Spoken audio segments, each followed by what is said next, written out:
It's good to share some thoughts this evening.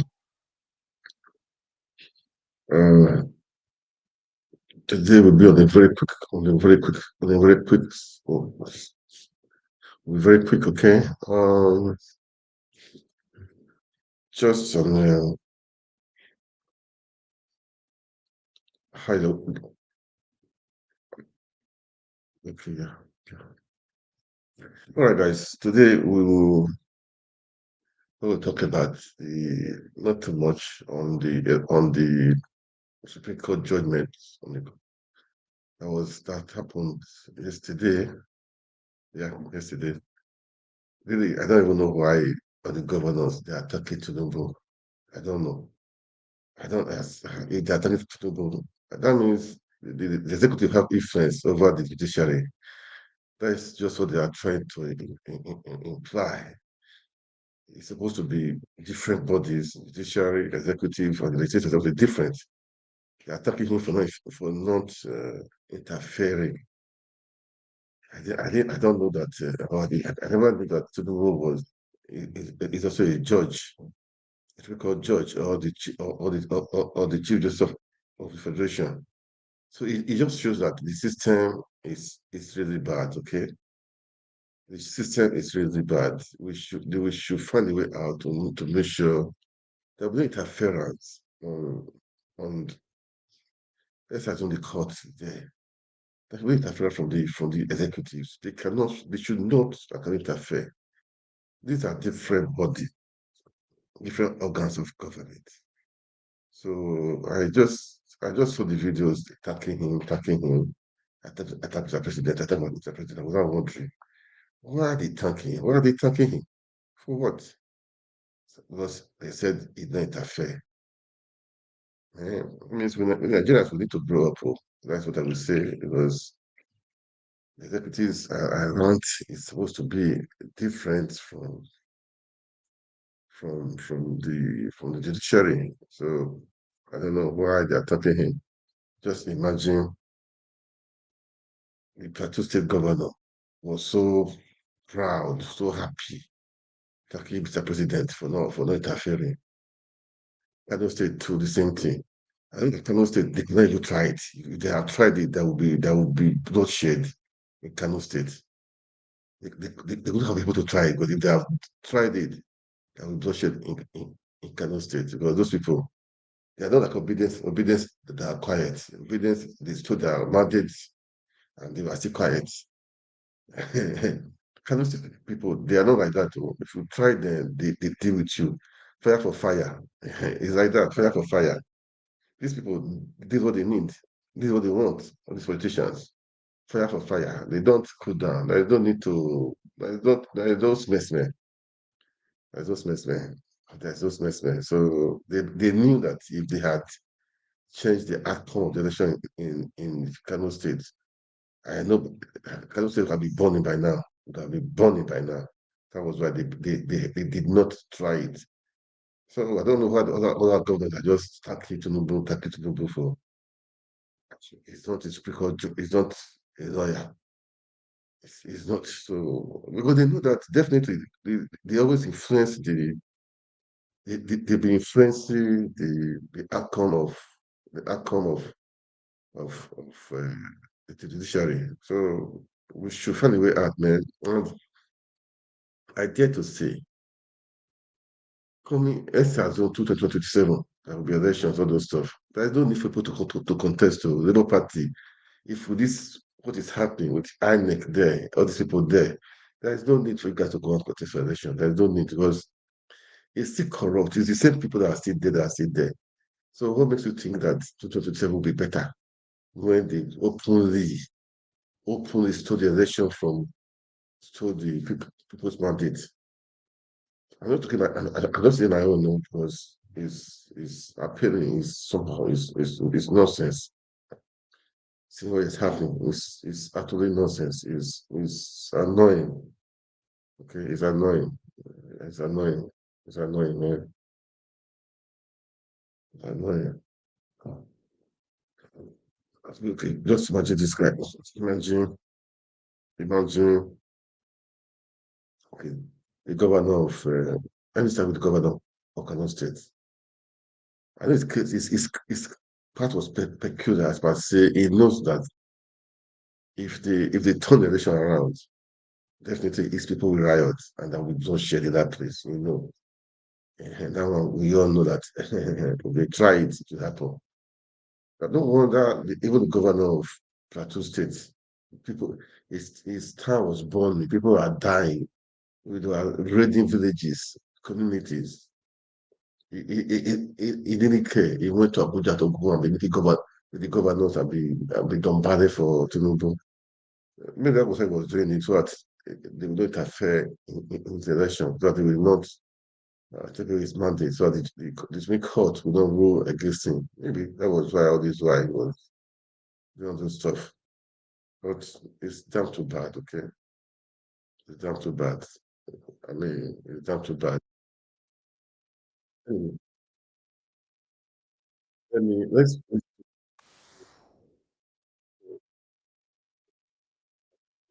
okay.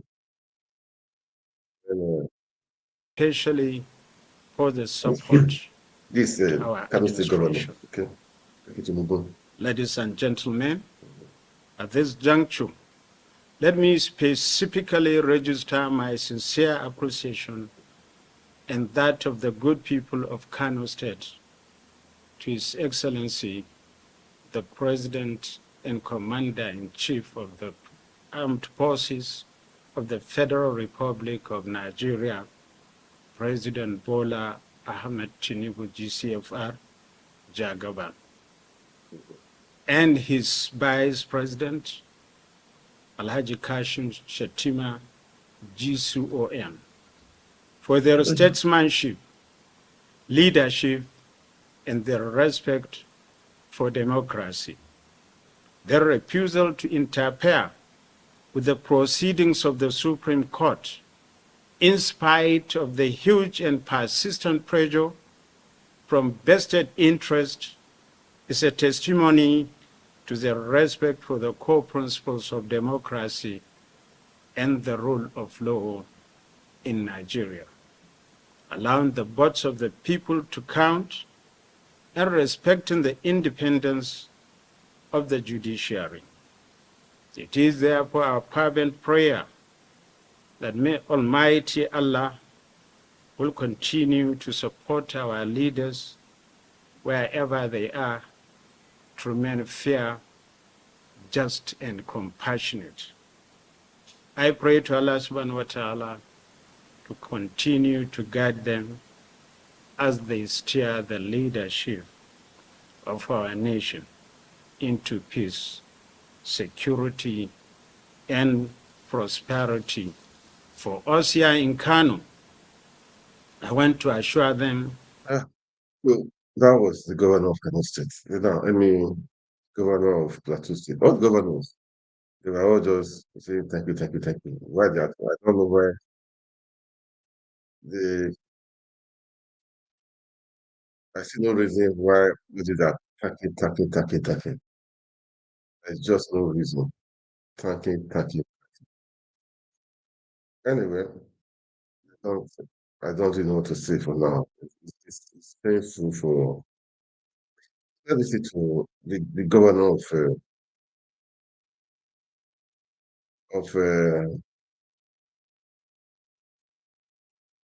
let's say to the governor of Plateau State.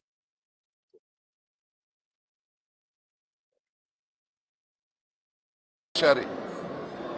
I don't know Their why they are talking. lordships have demonstrated courage and they have raised the hope of the ordinary man in Nigeria that justice is still available in Nigeria.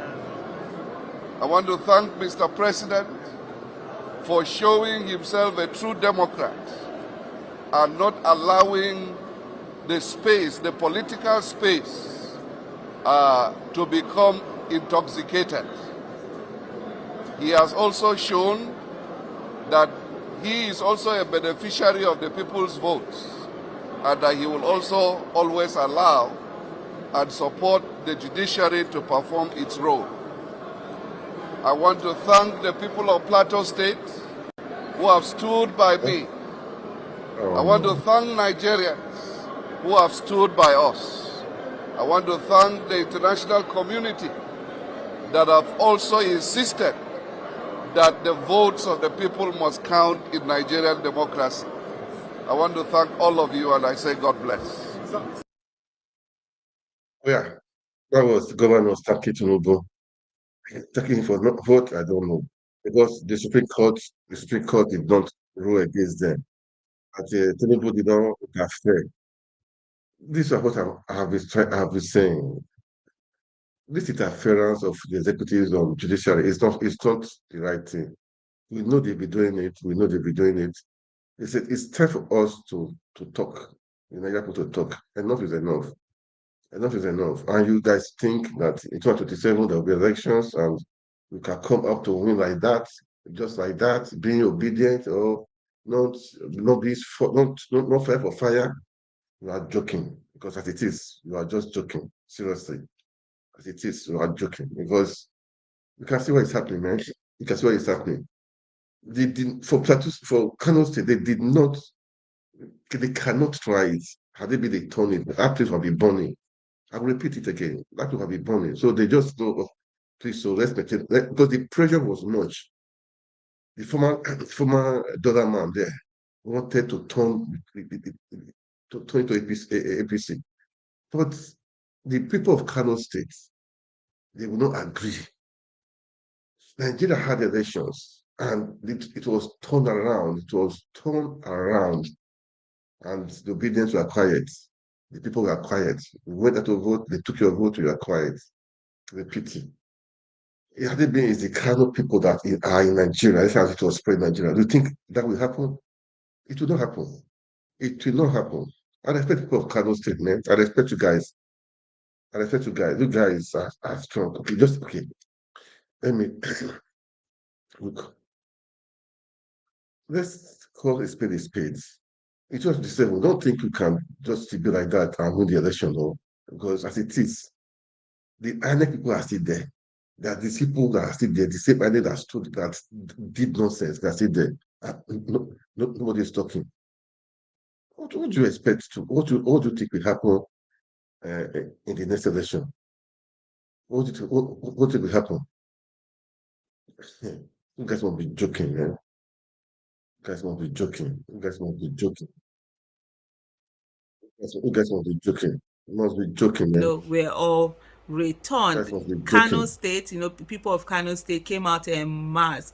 I just saw a video of many people wearing their red scarf and Yeah. red caps and walking on the street, so massive. And someone had written and said, imagine if the Supreme Court had not affirmed the election of their governor, what is it that could have happened? It's Yeah. so many people, just being there, coming out and supporting. Hopefully the governor does the right thing by his people, give them good governance, accountability and transparency, and put the people first, and really carry them be above and beyond everybody's expectation, and don't just stay at the level of mediocrity and just do little things and think, oh, you're working. I really do hope that's what happens. Kind of people have been on this for a very long time. Like I'm always say, and I say it without mincing any words, they won. This particular governor won the 2019 election. It was in Ganduje, it was in APC, but the people of Kano were denied that election, and it's a really good thing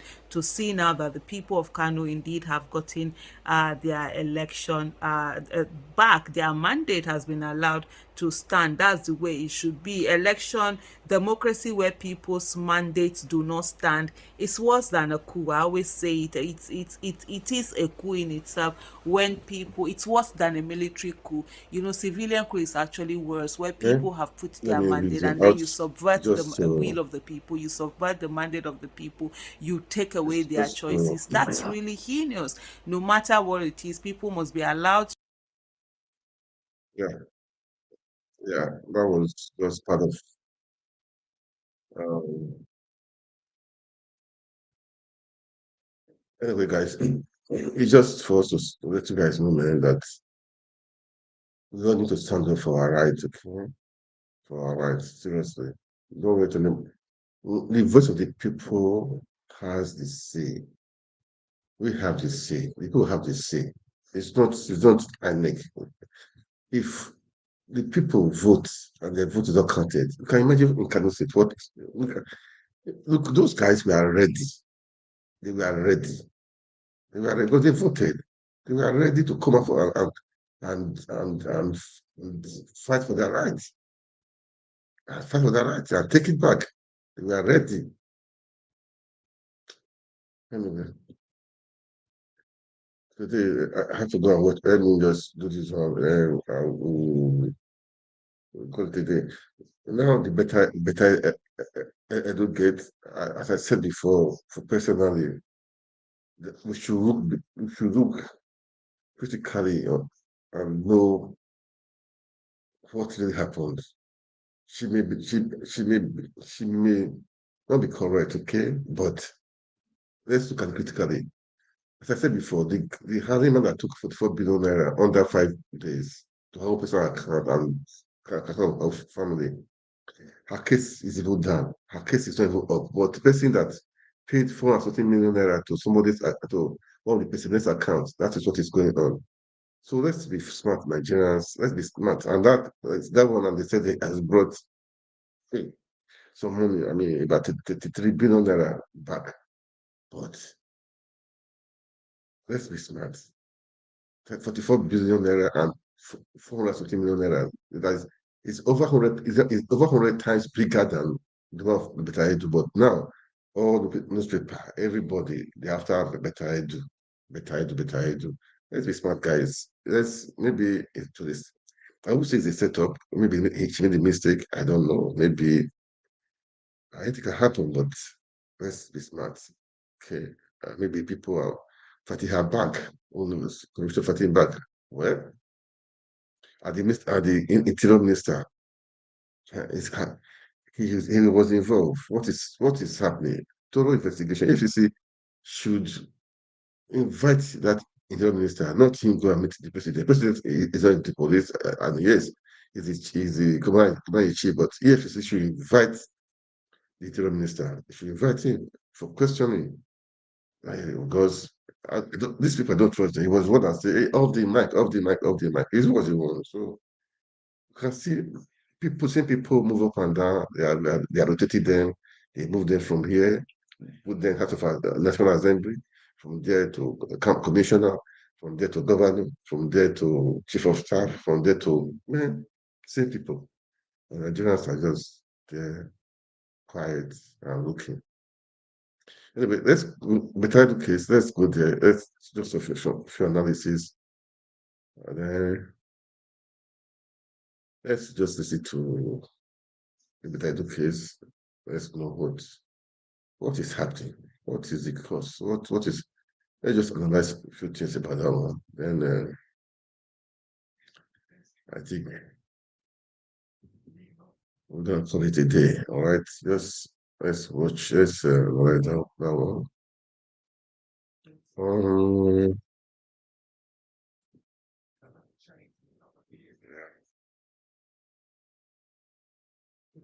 so I thought this we'll call it a day. Okay. No, not just this one.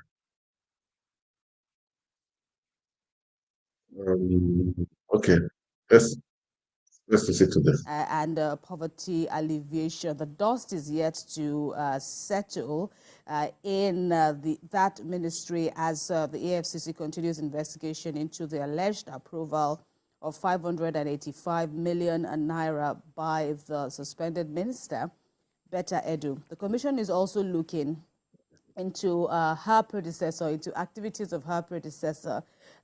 Both women's passports have now been seized, although the ministry's permanent secretary, Abel Olumuyiwa has assumed responsibility for the ministry. There is the question of whether the ministry should be scrapped. And only recently, on Friday, mid-Friday afternoon, that is, President Bola TINUBU suspended all administered programs by the National Social Investment Program Agency, which is one of the agencies under the Ministry of Humanitarian Affairs. And this follows the ongoing investigation of alleged fraud in the management of the agency and its programs. And so all 4 programs administered by NCPA, these are Empower Program, Conditional Cash Transfer Program, Government Enterprise and Empowerment Program, as well as the Homegrown School Feeding Program, have all been suspended for a period of 6 weeks. In the first instance,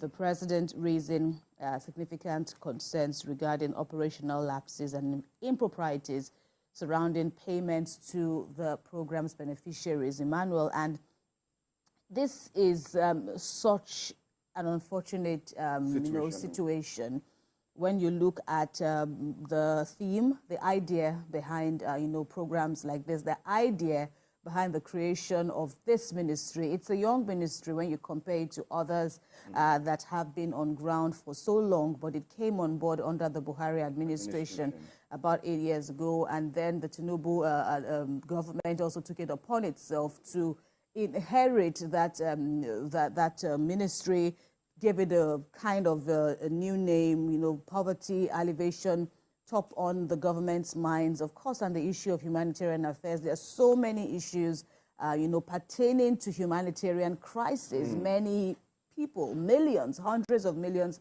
of Nigerians are in dire need of aid, food and the likes. And just when you think that, this chunk of money, this sizable amount of money has been earmarked to the ministry, we're hearing this rather unpalatable news of, monies meant for vulnerable people in the country found in the wrong hands. And, investigations are still underway, and we hope that this will be an eye-opener for everyone, indeed all the other ministers in the cabinet of the president. And we want to get to the bottom of this, because there are so many questions yet unanswered. A lot of questions to be answered at this time. This particular ministry was created in 2019 by the then President Muhammadu Buhari, just to cushion the plight of Nigerians concerning attending to their humanitarian affairs. But with this development, the current president at the moment, President Bola Ahmed Tinubu, came up with a mantra to add poverty alleviation to this particular ministry to ensure that more Nigerians get conditional cash transfer. But at the moment, what we're saying is about some misappropriation of funds in this particular ministry. But the EFCC, it's on ground at the moment, investigating those who are concerned at the moment. Just yesterday, we saw that the EFCC invited over 20 directors to answer questions concerning what transpired behind all these monies that we're hearing flying around. But what we are waiting for at the moment, but you recall that the suspended minister was on this particular program. It was on this particular program that she suspended the Empower program based on some misappropriations, irregularities in that particular ministry, if you recall, Kemi. But it's a case whereby the minister also blew the whistle, and she's also been now in the eye of the storm at the moment. But what Nigerians are waiting to see is the outcome of the EFCC investigation. Right. So all hands are crossed if this net needs to be expanded, as you have just explained, by all means, it should, because there is the issue of credibility, there is the issue of trust. Deficit. Which and you recall that about 3 CEOs were also invited for questioning. Of banks, even though there was some back and forth, there was some form of denials that they weren't. One of them wasn't exactly, indicted or invited for explanations into this. Controversies, but as we have said, investigations are ongoing, as you must also have been following, and we know that many Nigerians will definitely be interested to know how it all pans out in the end. But there you have it. That's what we know for now, and all hands expectedly should be on deck to get to the bottom of this scandal. Quickly now, let's. Well, see on Betarido, let's continue to see on Betarido, okay? It's painful, but that's how it is, all right? It's painful, but that's how it is. It was a young, promising youth, maybe Professor Tim, who knows? Let's listen to let's listen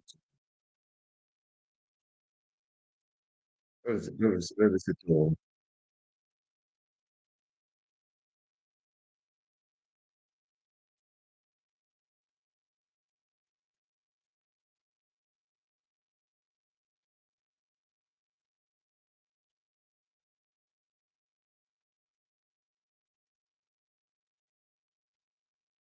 Minister, the Minister of Interior, has said that a company where is a shareholder, even though he has resigned as a director and founder, is benefiting from contract awards from the Ministry of Humanitarian Affairs. And people are saying that this is not just a legal issue, it's also a moral issue. We know that the president has invited that gentleman, and all we have heard so far is that all is good. It's all good. That's what we have heard from him. Conflict of interest. By your reading of what is going on, as the Minister of Interior erred in any way? Again, thank you for having me. It is not a very simplistic matter. It is not one for which a simple yes or no can explain. One would have to examine it in great detail. One will have to look at it from different spectrum. The starting point for me is to say that if you look at paragraph 1 of the 5th schedule to the 1999 Constitution, it states that a public officer shall not put himself in a position where his personal interest conflicts with his duties and responsibilities. That is the constitutional foundation for the principle of conflict of interest in our country. Now, you have a situation where the Minister of Interior is said to have a company that he has interest, significant interest, right? Is a beneficiary of contract award by the Ministry of Humanitarian Affairs. So the question you would want to ask is, was this contract advertised? Did it go through the procurement process? Was it in compliance with the Procurement Act? How did this come about? What were the requirements for the award of this contract? If you have a contract that is close to almost $500 million, that is not a joke. And the company in question is not a public company. It's not listed. It's not a public. It's not a trade. It's not a company that is on that you can just go and buy shares from. It is a private company limited by shares. So again, that is why I said these issues have to be examined carefully. Because if it is a private company limited by shares, it is Corporate Law 101. It simply tells you that the controlling minds of the company, the owners of the company, is quite limited. You could have, in fact, under the current law, you can even have one person, right, as the director of a company. So if you look at the ownership of this company, you would want to ask yourself genuinely, can anybody convince me today that this company has not enjoyed the patronage of the government on account of the influence, on account of the position and status of the minister who is the owner of the company? Because if you say the advisor and the director, right, it is the shareholders that own a company. Correct. That point should be stated clearly. The company belongs to the shareholders, right? They are the ones who own the company. Directors are people who basically run the company, but in terms of ownership, right? Because if at the end of the day, dividends, it goes to the shareholders. It's the shareholders who merit or earn dividends of a company. So I find his explanation unsatisfactory. And I think that at the heart of this is even the question of this so-called social investment program or whatever that, name the government has given to it. They claim that, the government says, we have a school feeding, program, which is a PN power. These projects or social intervention programs have been plagued by grave allegations of corruption over the years from the Buhari dispensation that have never, the government has never made an attempt to properly investigate it. Because except you look at the root of it, you will not know why we get to where we are currently. Now, when the minister says that he had divested himself from the company, that he had resigned as a director, of course you cannot be a director while still serving as a minister. That would itself be a direct contravention of the Code of Conduct, Bureau and Tribunals Act, of the provisions of, the fifth schedule to the Constitution. So you cannot be earning double emoluments. That is why you had to resign. But that doesn't mean that you don't have an interest in the company. And let us not kid ourselves. We know how these things happen in real life, right? Even public officers who engage in money laundering, and I'm speaking generally, politicians and public officers who indulge in money laundering and corruption, they don't simply go to the vaults, right? Or to the treasury and take the money out. They do it through proxies. Yeah. They do it through, pseudo entities. Yeah. They use companies that they have interest or that their proxies are controlling. And we know that the real awards of contracts is not in the, in fact, even when they advertise, the real decision to award a contract, sometimes those conversations take place behind the scene. So I, as a Nigerian, cannot sit here and say that this company earned this contract solely on its own accord without the possible influence and reference to the minister who has interest in it. But let us go beyond that. We have a situation where and really, I don't understand why they said the president had invited him. Was it for a coffee break? Was it for a tea? What did the president invite him for? Why was it not EFCC that invited him? Right?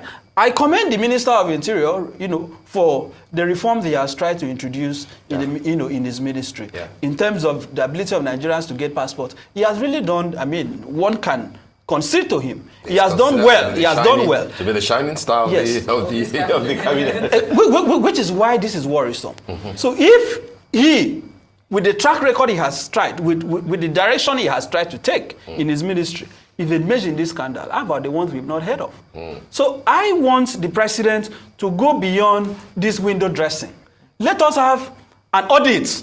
If the president is serious about investigating this conflict of interest or investigating the corruption allegation that has trailed the Ministry of Humanitarian Affairs, I'm challenging the president today to not just say EFCC should investigate the specifics, allegations that are made against Betta Edu, right? The suspended minister. Let us have a review of the entire national social investment projects. Let us begin to ask the question, who are the beneficiaries of the N-Power? How come that as a country in 2024, I cannot go on the internet with all the money? Look at, they claim they spent almost $500 billion for consultancy. What was they consulting for? What is the services that was rendered that you spend that amount of money? How come that as a country in the 21st century, I cannot simply stay in the comfort of my home and Google and go on the internet to see who the beneficiaries of the N-Power are, to see who the beneficiaries of the conditional cash transfer are? The information is not there. Vulnerables, and many of them do not have bank accounts. Who are there? But who are they? Who are there? So this so-called social investment, and I don't like the idea of saying it has been suspended for 6 weeks. The entire program should be scrapped. Before we can even reconsider whether it should be sustained or not, let it be scrapped in the interim. Until the president of Nigeria today, TINUBU, is able to tell Nigerians that these are the beneficiaries of these social investment interventions over the years. And it shouldn't be limited to his government from the Buhari dispensation. Yeah. But you see, let us be honest. TINUBU did not campaign on fighting corruption was not at the forefront of his campaign. But it is good that at least we have seen some element of what I would call presidential presence, which under Buhari, who was said to be an anti-corruption person, we did not see. But let us go beyond the window dressing. There are fundamental issues. How come that public funds in billions were transferred to private accounts? Who are the owners of those accounts? Why was that decision taken? Is that not in contravention of the public rules, the code of conduct for public officers? How come that these things will happen? So we cannot allow this kind of infractions to happen, and at the end of the day, it becomes a partisan conversation. Oh, that EFCC has invited. We want to see people go to court. We want to see people arraigned. We want to see people detained. Okay.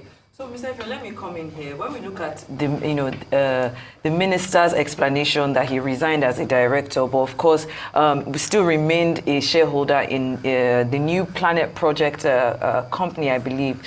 If we look at the federal government's financial regulation, section 713, that clearly cites that there's a clear warning against the mingling of personal and public monies.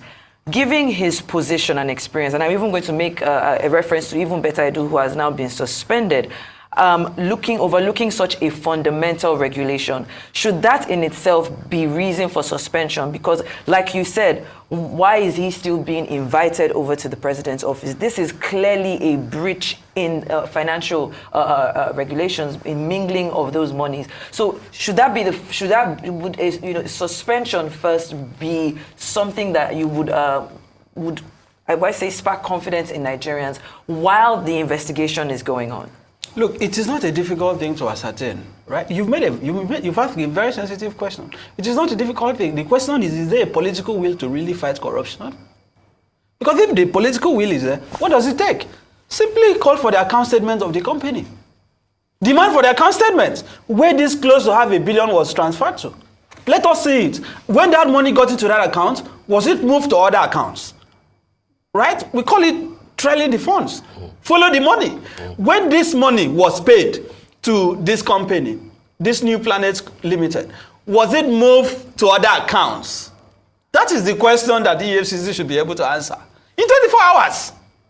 Because it's not enough for the minister to say, oh, I had resigned as the director. When this money moved to the account, who were the final beneficiary? Which other accounts did it move to? Has it been withdrawn since then? But the money was used, according to them, in 1 month to enumerate, part of the 11 million households that are said to be vulnerable. Which households? I think they are just taking us for granted. I have not seen any I don't know any household that has benefited from. I don't know if anyone here has known any household. I don't know one household in my village, in my local government or state that has benefited from this.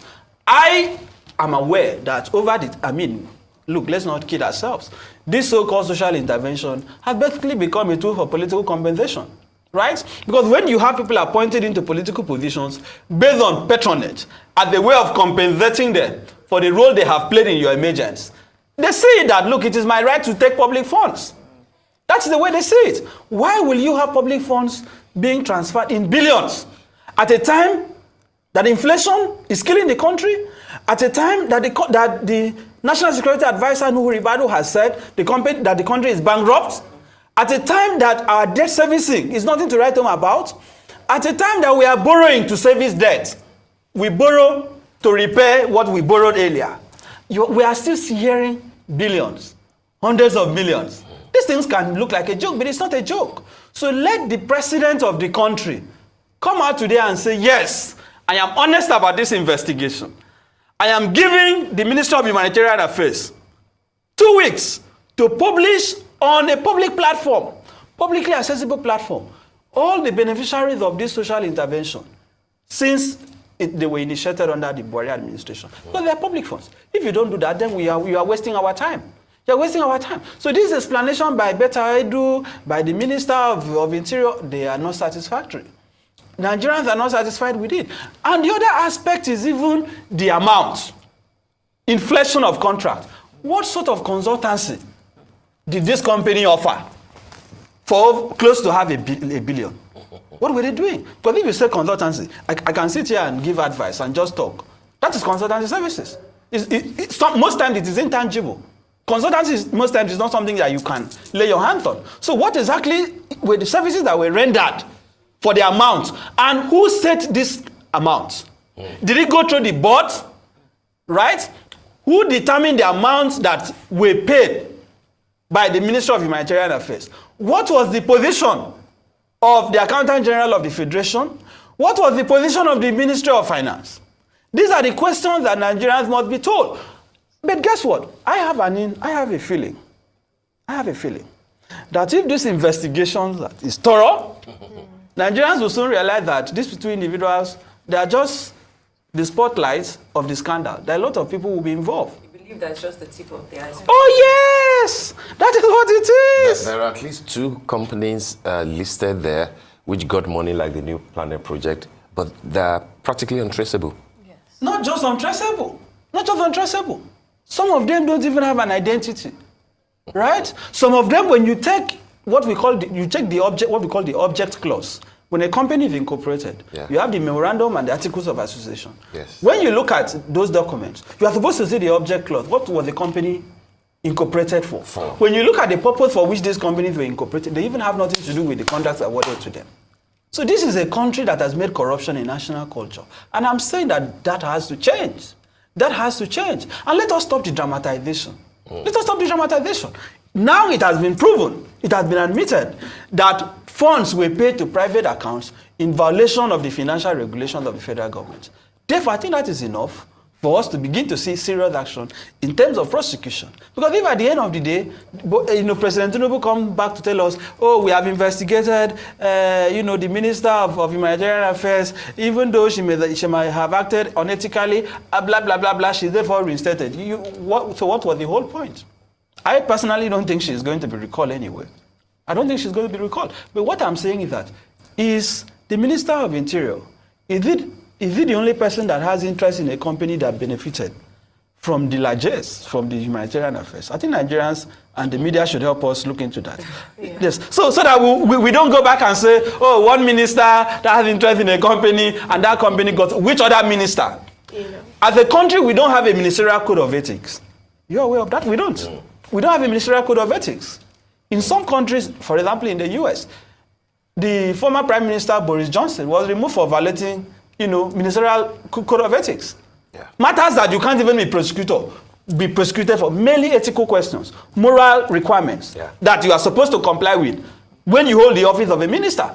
Because ministerial positions are basically the machineries through which the president executes his policies, implements his programs. So when you have ministers involved in corruption, or allegations of corruption, again, you begin to ask, is the president really interested in developing the country? So let the president now have or constitute some technical people to draft a ministerial code of ethics. The other recommendation I want to re-emphasize is that let us begin to digitalize how we do things as a country. If we have technology, if we deploy technology, we will not even be having this conversation. Because as the contract is being awarded, it ought to be uploaded on. But that was precisely what Beta Edu promised. It ought to be uploaded. When she was, that we will do this, we will do how to enumerate. Exactly. The only reason why this has become a scandal, that the media is aware and Nigerians are aware, is because some people in the civil service may have leaked those documents. Correct. Yes. And it might be a case of, you chop, give me, make I chop. So I'm going to expose you. Yeah. It looks like that is what this was about. And nobody can tell me that this is the only ministry that if investigation is done, this kind of things will be uncovered. So how deep is this fraud? And this is happening few months after the government came in. Few months. What does that tell you about the body language? What does that tell you about the perception? Leave TINUBU aside. Let's even excuse him for a second. What does that tell you about the people he has appointed, their mindset, about why they are in that position? It tells you a lot that, look, our time has come. Let us eat the national cake. And I'm saying that the national cake has been depleted to a point where it has become suicidal for the entire country. So this culture that once you occupy public office, you have to buy the latest vehicles, you have to build houses all over the place, you have to send your kids to schools abroad, you have to acquire assets and properties you don't even need has to stop. Yeah. This is what this is about. $500 million can change the life of a lot of people. And we are hearing that some company was giving consultancy. For what? I want to ask you questions like a lawyer asking another lawyer, just very short questions, because I want it to be clear for like the non-lawyers who are watching, right? You stated, because I want to reinstate some of the things you said. First of all, even though he's not a director, the owners of a company are the shareholders of the company, yes. And he is a shareholder of the company, yes. And his wife is the other shareholder of the company, yes. And his wife was listed as director of the company, which means he's a beneficial owner of the company, which means that whatever the company makes, the profit belongs to him as a shareholder? You can't insulate. You want what God has put together. They say no man should better. Okay, no, I want it to be clear because some people might not understand. Let us be serious. Yes. This is a serious conversation. Yes. And you have asked a very serious question. Yes. Can you separate the husband from the wife? What is a company? What is a company? A company is a juristic person. Right? Yes, in law, we lawyers will argue that a company has a distinct entity, blah, blah, blah. Yes. It's a corporate entity, corporate soul, Yes. blah, blah, blah. All those principles of law are not in doubt. But in the final analysis, there's a principle in corporate law called lifting the veil of incorporation. Lifting the veil of incorporation, which is when you put the name aside, you check behind. Who are the people behind this company? If your wife is a co-shareholder of a company, and you are a shareholder, and your wife is the director of a company, can you tell me that you don't have interest in the company? Or that what are they talking about? So in their bedroom, what do they discuss? Are you saying I'm saying they should stop that that the minister probably was not aware? It's not possible. It's not? It is impossible. If it's not, I don't want to go personal, but if you are a co-shareholder with your wife in a company that has received contract of close to $500 million and you are not aware, if you were my wife, I will file for divorce. What does that tell you? That we go on a company and that company received contract close to $500 million and I'm not aware, then our marriage foundation should be questioned. That is how serious this matter is. But I've told you that the owners of a company are the shareholders of the company. And this is a private company limited by shares. It is not a company that Iniberefio can go today and buy and become a shareholder. Right? It is a private company limited by shares. So you cannot just say, oh, I had resigned as the director. That is inexcusable. That is unacceptable. But I have asked the question, this contract, this consultancy contract, who set the amounts for it? Was it advertised? Did it go through the procurement process? What is special about this company that it had to benefit from that award, unlike the other companies that may have bidded? Yeah. Was there even a proper bidding? When was it done? These are the questions. Absolutely. I want to follow up because, we're talking about conflict of interest and we're talking about ministers. But ministers are not the only people who occupy these positions of power, right? And we have seen a lot of our lawmakers. Do you think that there's a conflict of interest when it comes to lawmakers putting their faces and their names on projects that are being funded by taxpayer money? I'm asking this because the chief of staff to the president, the medical facility that was named after him. It's a new, isn't it? It's a new one. When I look at some things that happen in our country, I don't know whether to cry or to laugh. Because we have public officers who keep making a mess of everything. That you have a publicly funded project with public funds while you remain a public officer being commissioned. And because you spearheaded that project, it has to be named after you. What does... To achieve what? You're talking about the hospital where nearly $250 million was paid for by the University of Nigeria Teaching Hospital in Enugu to Bajabe Amela Hospital, I believe, in Lagos. Go to the medical college, right? Go to that university teaching hospital. Yes. Right? Go and check their lab. Go and check their pharmacy. Right? Go and check their departments.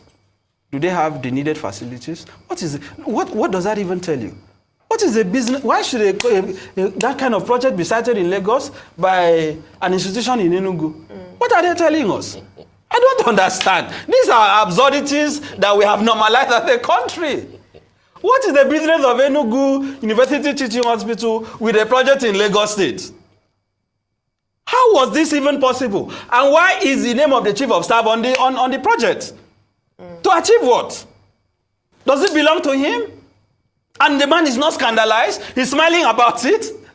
And the country has to clap for him that you have done so well. And look at the amounts. A governor or a president that executes a project during his tenure will find it difficult to name any project after himself. It will have to be once you've left that somebody can now consider you worthy of saying, but this looks to me like a first, that you use public funds and then you name it after. I don't think it's the first time the chief of staff is doing it. You know why this is possible? Sorry, I was saying I don't think it's the first time the chief of staff is doing it because we do have the Femi Gbajabiamila Residence Hall, we have the Femi Gbajabiamila Conference Center, we have, I think there's now a football field. Yes. It's part of all the projects that were commissioned at the same time. Yes. Commendable if you look at the fact that we don't, all those other people who earn constituency allowance project that we do not even know what they do with it. But then haven't done what you have used money for, even we do not have an idea of how much, we're talking about, but we can see project. But then to name it after yourself while you're still in office. The problem is that we have a culture of what I call canonization of criminality. Do you know how many institutions in Nigeria are named after the late Sani Abacha? With all the money stole from the country that have been recovered. Institutions that are still named after Abacha. Nobody sees anything wrong in it. All the former heads of states who ruined this country, we still have public institutions named after them. That is how low we have sunk. And the whole national, and the other aspect is the national award thing. Once you become a governor, you have to be a CON. We need to revisit our laws too. Yeah. It should not be automatic. Yeah. Right? Once you are a minister, a certain street has to be named after you. So what that tells you is that as a country, we don't really have a moral foundation. Because if you have someone that really wants to change Nigeria, from the day you are sworn in, one of the things you have to do, but in fact, start from the FCT. Start from the FCT. Rename all the streets, all the roads that are have been named after people that are not deserving. That is why the chief of staff to the president can do this. Because this is nothing wrong in it. You are still the chief of staff. Do you know who the chief of staff to the president is? That you have a project, named after him, a project that he was involved in. So he is saying that I influenced the bringing of this project. Yes. Therefore, you have to honor me for it. That is what he's saying. Let me circle back, because of time, we're running out of time. Let me circle back to the issue of the conflict of interest. And I think a similar thing happened during, at the earlier part of the Buhari administration when Babachi Lawal, the contract and everything, it consumed him, ultimately. The grass cutter. Yeah. What do you think will be going on in the mind of the president, Asiwaju Bola Ahmed Tinubu, now, in terms of what to do, and not just with Bita Edu, which, like you said, it would be surprising to have her back, but for Tunji-Ojo, will the president be thinking this is a shining star? I've used, it's like a PR machine for my administration, or will he go back and drill down, as other people have said, to the expanded Tunji-Ojo, who, as you know, had issues of the NYSC thing that it turned out like that the same time that he was serving as member of the House of Reps was the same time that he claimed that he finished his youth service against extant laws of the country. Or the Tunji-Ojo that was the chair of the committee for the NDDC and the off your mic circle. Yeah. Do you think that those things will be playing in the president's mind and say, should I play to the gallery and say this is a shining star, let's retain him? Or but then to say that, hey, doesn't look like he's as squeaky clean as has been presented to the people. I think the mistake with your question, sir, with due respect, is that the problem, the premise of your question is that Tinubu doesn't want to work with corrupt people, and I don't agree with you. Because I'm not speaking particularly about it, but let us not live here with the mindset that this president does not want corrupt people around him. I would not agree with that. Because how did he get there? Who were the people who funded the election? Who were the people who supported him? And look at the number of ministers that we have. Is it not scandalous? If Tinubu is serious about changing the country, let him start by reducing the number of ministers. You have a minister today who is collecting Alawi, right? Musawe. And you have a saving corps member. And that's Musawa. Tinubu has shown Nigerians that he does not care about fighting corruption. You have a saving corps member in violation of the decision of the Supreme Court that while you are a member of the National Youth Corps, you cannot hold a public office. No. You have a minister that is still wearing khaki to go for CDS and still sit in the Federal Executive Council. Is that? Are we a serious country? Are we a serious country? Yeah, but they say that she might not be collecting Alawi. It doesn't matter. She's not the only one who is not collecting. We know the rot in the NYSC.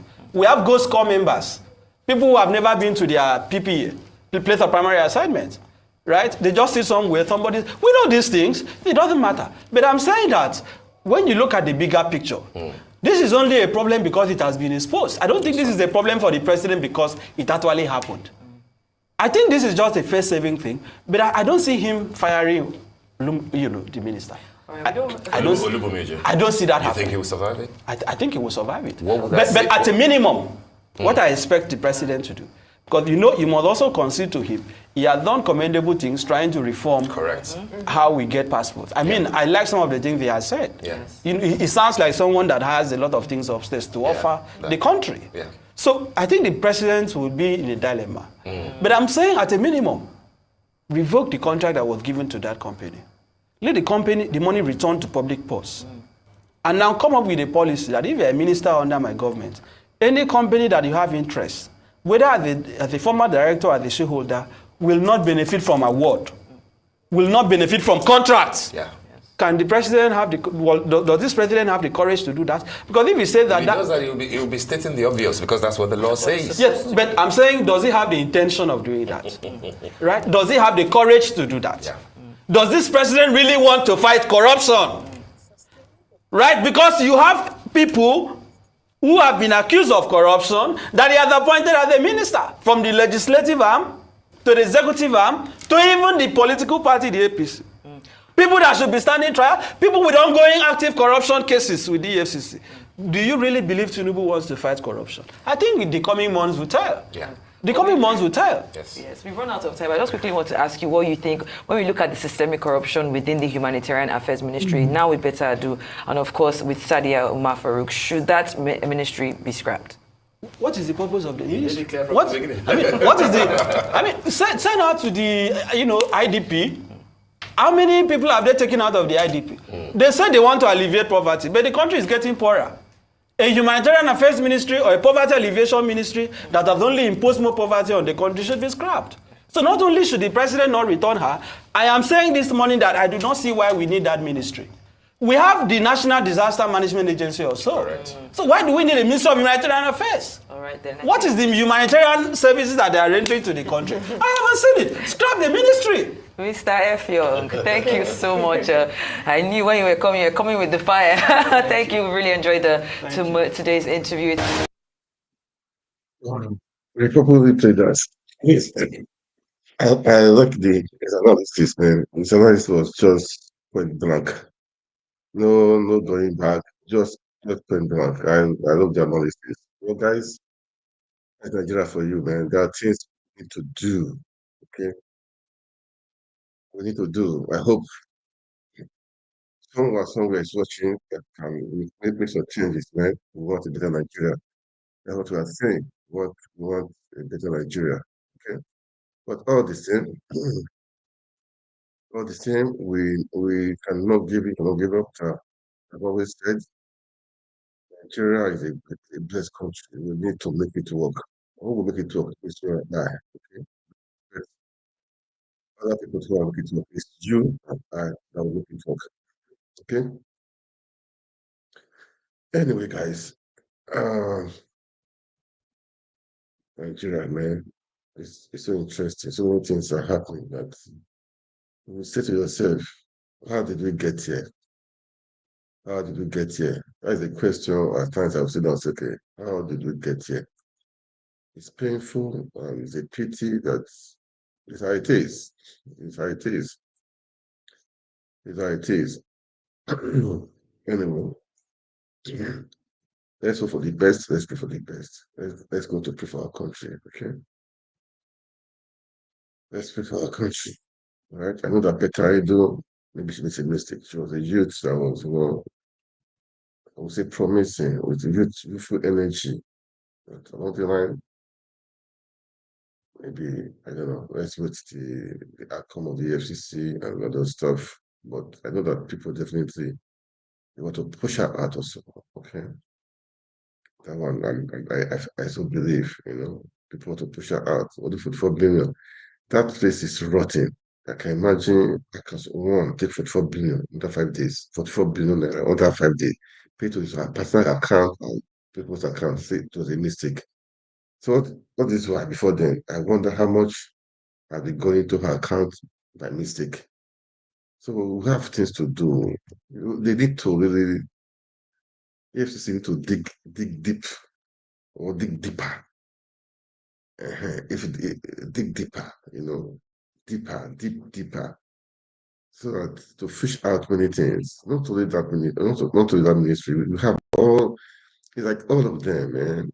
They need to They need to really find a way out. They need to do something about it. Something about it, because it's a shame and a pity that Nigerians are suffering, and few people are just feeding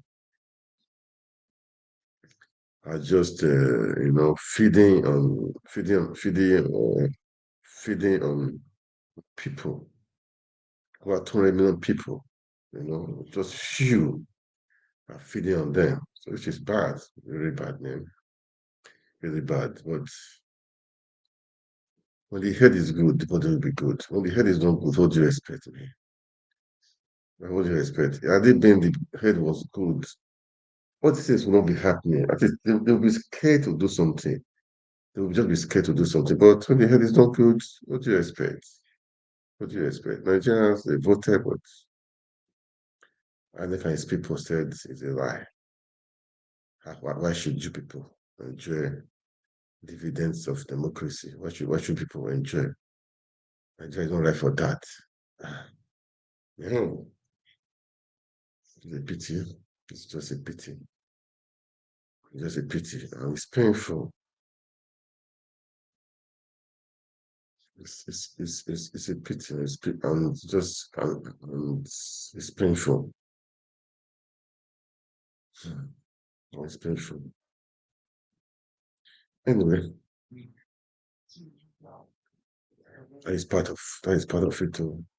That's part of it, man. I will go to the last video of the day for the day. That one is so touching. And this is happening everywhere. It has happened. Not only this is about military.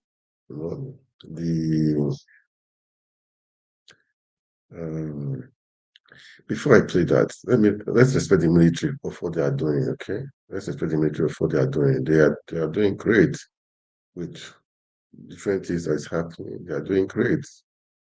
Yes, before I play that video, let me play this video. Let's respect them for what they are doing. We not know what they are doing. Some of them are suffering. Okay, some of them are suffering. Let's see this one. Let's see what's happening. They are military. Let's go! Let's go!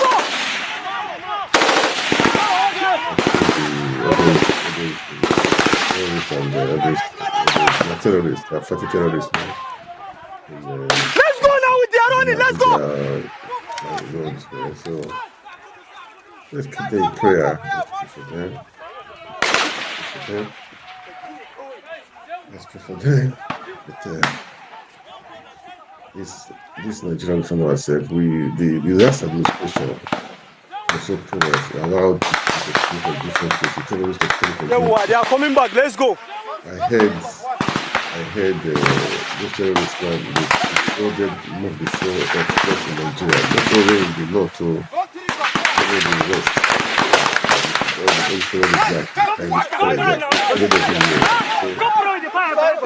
Nigeria, man.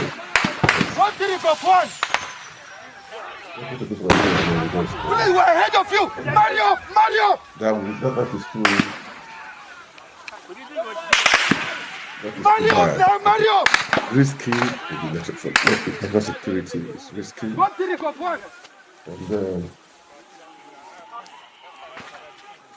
then we need to pray for these government soldiers. I hear some of them don't have the maybe the allowance is small, the allowance are small. Those things I heard. I mean, some of them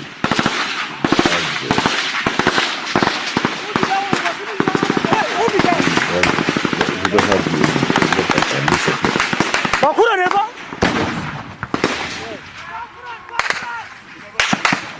the terrorists, man. We need to put our nation secured. Okay, so let's go, man! Let's go! Kudos to them.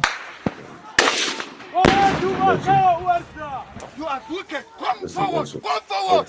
You are firing at us!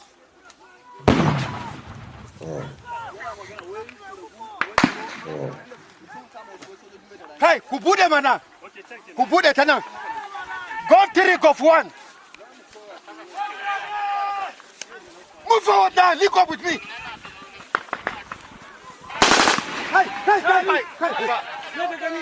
Move forward, move forward. Who they fire this RP? Those who are at the high ground, please stop firing. Those who are at the high ground, stop firing. Those who are at the high ground, stop firing.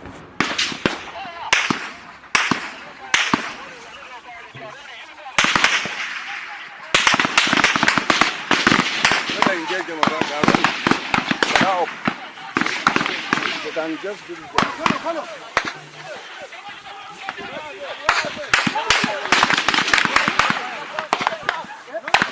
See the plate, Yoga. Even that place, they are running through the axis. That axis too. That place, this is our left. They are running. I have started them. Wallah, they are plate. See, that's some people follow that there. Why is kudos to them? What they are doing? Let's go to pray for them. Now, there's one thing I want to. As the video has been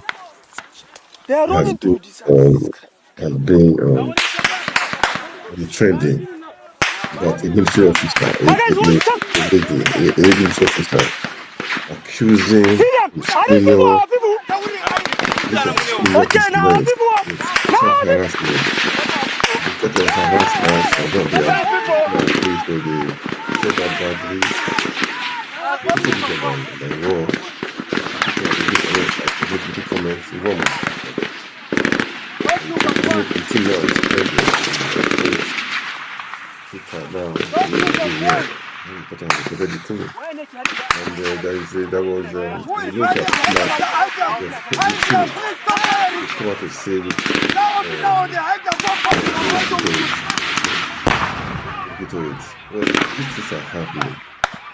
Somebody, you know that we are ahead of you. You don't want to come and meet us? from the army corps that also because of Wait. just imagine that so many people like that. You don't look for high ground. Come advance now. Don't fire out now. I know it's not Go to it. even the police force. I know somebody on the high ground. You can advance. Don't get there. The environment. These things are happening. This is harassment. This is military. Continue the point.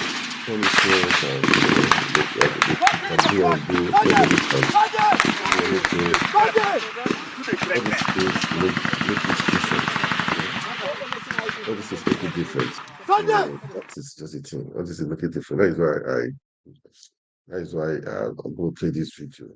Let's listen to her because people make on my TikTok, people are making so much comments, man, and it's painful to see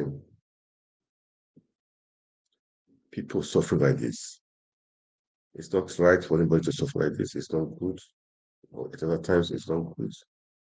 I'm against such nonsense. Seriously, I'm against it.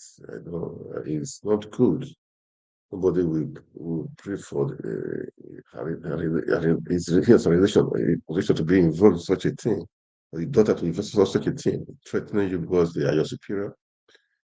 And you don't want to do something against your wish. Come on, man. This is not right. It's not fair. I hope the military will, as they said, they will look into it. Because it's not just right. It's not fair. Okay. Let's play part of the video. Then I'll come back.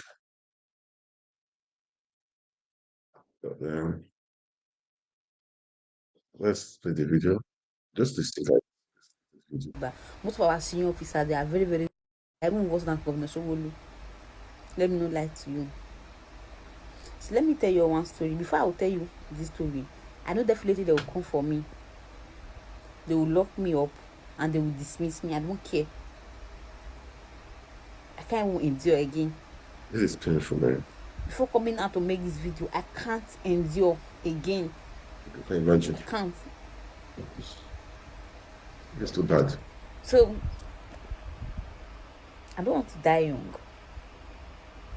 Definitely, I know they will come for me. But before anybody will dismiss me in this army, anyone that call for the order, anybody that call me for any order, anybody that want to do my child, anybody that want to do my order to dismiss me, the person that do the order will not see peace. He or she will not see peace. And if anything should happen to me, please hold Colonel IB Abdulkarim responsible, Colonel GS Ogo, and Brigadier General IB Abdulkarim, IB Shelibo. Hold these 3 people responsible. They are they don't want me to grow. They don't want my progress. This is what happened. 2022. I was posted to Cantonment Medical Center Ojo, where I met Colonel IB Abdulkarim, who request sex for me and I refused. Ever since then, this man has been my nightmare in the army. He dismisses me each time he sees me. He injects me. He comes to my room to inject me. My own apartment, come to my room here to inject me. Sends some boys to my house. If I'm lying, I have all evidence. I have evidence against him, and I have witnesses.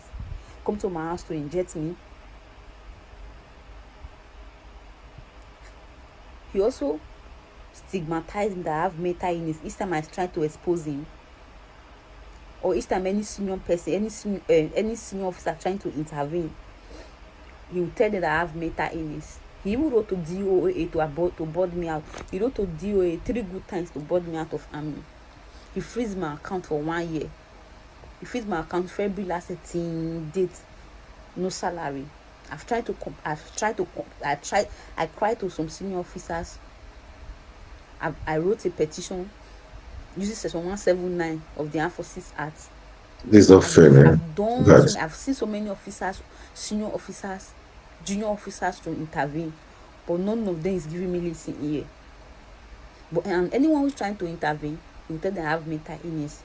There's a day he locked me, he injected me. He almost, when they caught him and he said I have mental illness, he took me to psychiatry hospital. He went to lock me up there. He locked me up there for 1 good month without any medication. Deny me access to military courses. And meanwhile, they know very well that my progression in the army determine my course attendance. No course. Now they've given me admission in medical school. They refuse to release me.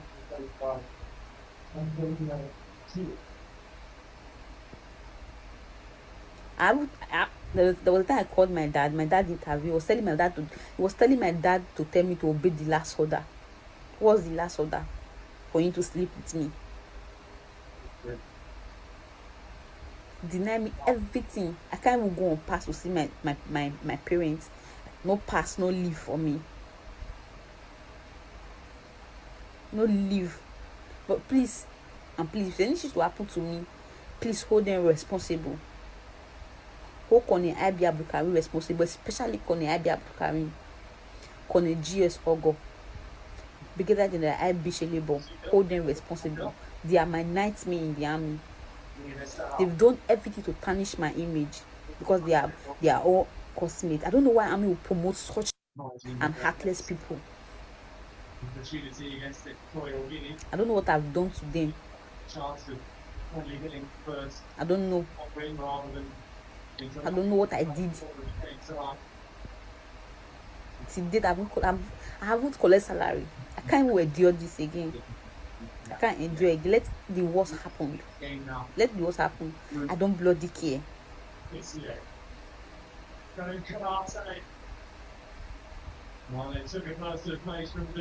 You're going up and tarnishing my image.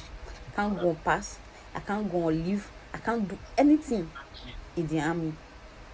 Telling the army to board me out of army. Nobody set a board. Before they will board any soldier out, there will be a BOI. No BOI. They just sent to Army Quarter to board me out. Sent to Army Quarter to freeze my account. With no just reason.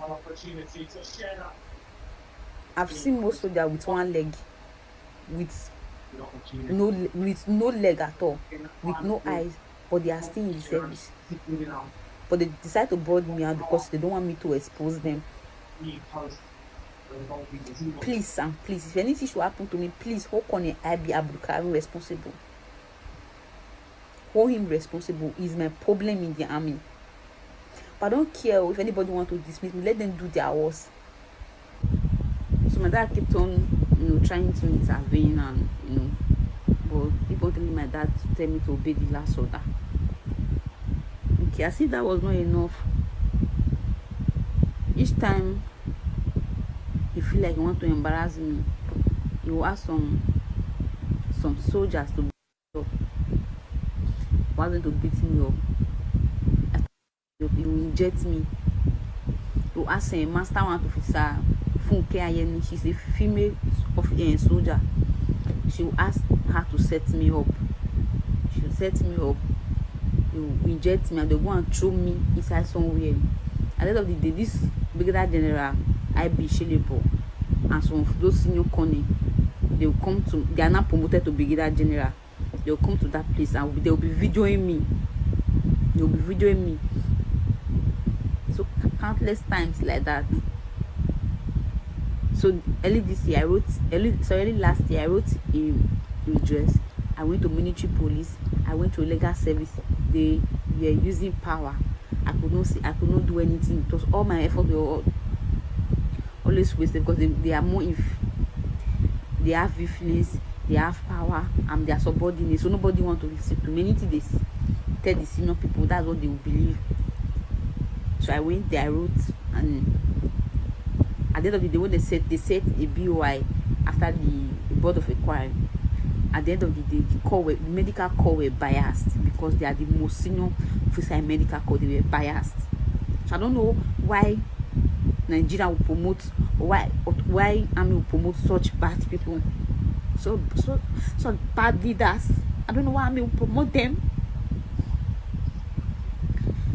So they deny me so many things.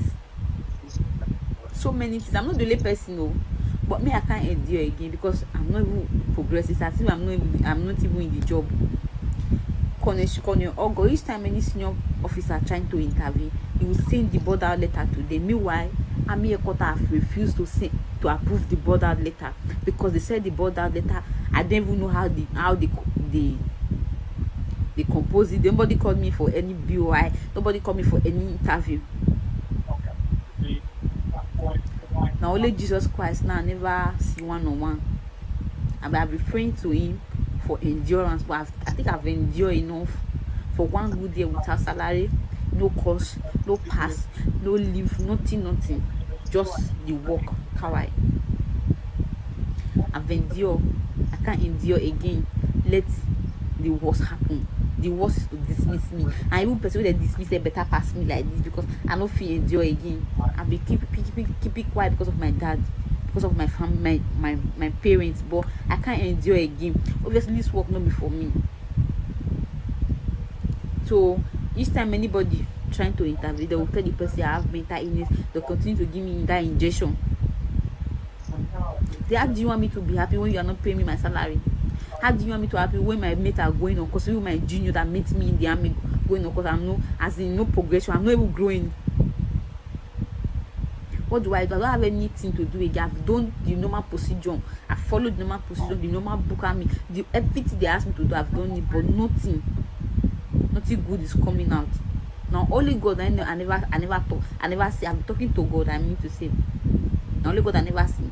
I've spoken to some senior people who pretend as if they are hearing me. Meanwhile, they don't even care about anybody. They don't care about me.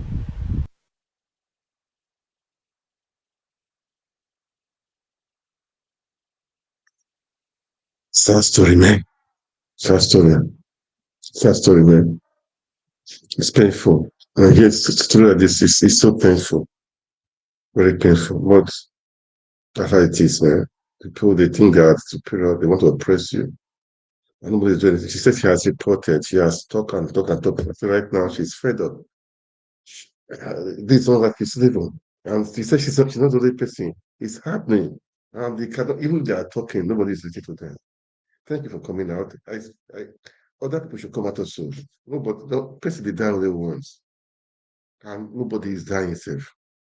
So thank you for coming out, okay? I mean, now people have heard, I know on my TikTok people are talking about it, my Facebook people are talking about it also. And now people, the military, they've responded already to it, but we will not stop until the end of it. So people will hear it. This is the advantage of social network. People that are be treated like this. They should come out. We will amplify it so that people will hear. We amplify it so that people will hear it. They need help. This is not fair. This is a human being to man. This is somebody's wife to be. If she's not married, this is somebody's daughter, man. This is unfair. It's not right. So we should all be speaking out. Those ones that are still are not speaking publicly. Speak. Speak. Nobody they die. Nobody is killing you. Nobody kill you. They will come out. That will rectify the system. The system is corrupt and it's not good. If you don't speak and die silently, you are the one who will lose. Now, the body of her now will be big right now. Now she has spoken her mind. That speaking alone has solved 50% of the problem. And now people have had it down. They cannot punish her again. They will not try it. So they will not try it. Those people, guys, military, those in charge, they should look into it very well. Find the root cause of it all and sort it out. Let's protect this girl. Let's protect her. She's come out to speak. So let's respect her. Let's protect her. She's a whistleblower. Yeah, she's a whistleblower. And whistleblower need to be protected. We should protect her to make sure nothing happens to her. And thank you for speaking. Let us know in 3 months' time, 6 months' time, 1 year time. Come out the gap and see what is happening. Say it. Let them sack you until they happen. Say it. Say this is the situation right now. Things are better or getting worse. They listen to it. They listen to it. Say it. Come out in 3 months' time again. 6 months' time again. Come out. We have social influencers everywhere. I should speak. Millions of people, they've heard you. Nigeria, they have heard you. That's what they've heard you, which is good. We keep on speaking. Those who are not speaking, keep on speaking. This is not fair. This is not right. It's not just fair at all. We should be our brother's keeper. That's the essence of what we are doing, man. I talk of Nigeria, Nigeria. Let me Nigeria better. These are stuff we need to be talking about. For me, that's stuff we need to be talking about to help out people. Okay. Guys, I'm going to stop here for today. Thank you guys for watching. All right. Kindly like, kindly share. Okay. Let's make Nigeria work again. All right. God bless you. God bless Nigeria. Good night.